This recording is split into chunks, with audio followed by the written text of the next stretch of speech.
పరిపాలన నెల ముందే ఆ రోజు ఇచ్చేవారు. అదేవిధంగా కళ్యాణ లక్ష్మీగా ఎన్నైనా నెల రోజులకు 2 నెలలకే ఆ రోజు కళ్యాణ లక్ష్మి చంద్రబాబు వచ్చేది. ఈరోజు కాంగ్రెస్ వచ్చిన ప్రభుత్వం చేతగాని ప్రభుత్వం, రెండో ప్రభుత్వం. వాళ్ళు చెప్పేది అంటే ముఖ్యమంత్రి ఒక ఇంటికాడికి పోయినా కదా నాకు చెప్పులు లేకపోతే నాకు పర్మిషన్ ఇస్తారు, భాషలు లేవాడు. ఇదే ఒక ముఖ్యమంత్రి సీట్లో కూర్చొని ఈ మాట మాట్లాడాలని చాలా సిగ్గుసేయడానికి ముఖ్యమంత్రి రేవంత్ గారికి చెప్పడం జరుగుతుంది. అది నువ్వు రాజాన్ని పరిపాలించుకోవడం ఆ మాటలు ఎప్పుడు చెప్పకూడదు. కనుక ఈనాడు కళ్యాణ లక్ష్మి చెప్పుల కోసం ఇంకోటి డబ్బులు లేక ఈ కార్యకర్తలు కోట్ల కేసు ఎత్తిస్తే ఒక 6 నెలలు 7 నెలలు ఆగుతాయి, డబ్బులు మిగులుతాయని ఈ కార్యకర్తలను కేసు ఎత్తిస్తావు. మళ్ళీ కోట్ల నువ్వు గవర్నమెంట్ నుండి మళ్ళీ కోర్టుకు పోలే.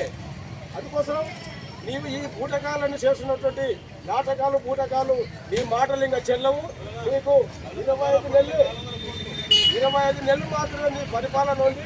25 నెలలు దాటిన తర్వాత నీకు ఏమంటున్నావు అంటే కేసీఆర్ను మెడలేసి పేగులు తీస్తా, దొక్కుతా, పండగంతా పూలలో అది నీకే వస్తున్నాయి. 25 నెలలు పోతే ఆ పండుగ వచ్చే సమయం టీఆర్ఎస్ కార్యకర్తలు తీసుకున్నప్పుడు పునాదులతో దొక్కిన సమయం వస్తుంది. ఆ సమయం కోసం కొన్ని ఓట్లు పట్టుకొని ఉంటే బాగుంటుంది. అందులో కళ్యాణ లక్ష్మి జాతీయ బాబు రైతు బీమా ఈ 3 పథకాలను నెమ్మడి అమలు చేసి అందరికీ బీద ప్రజలకు ఆదుకోవాలని చెప్పి కోరుకుంటూ నాకు అవకాశం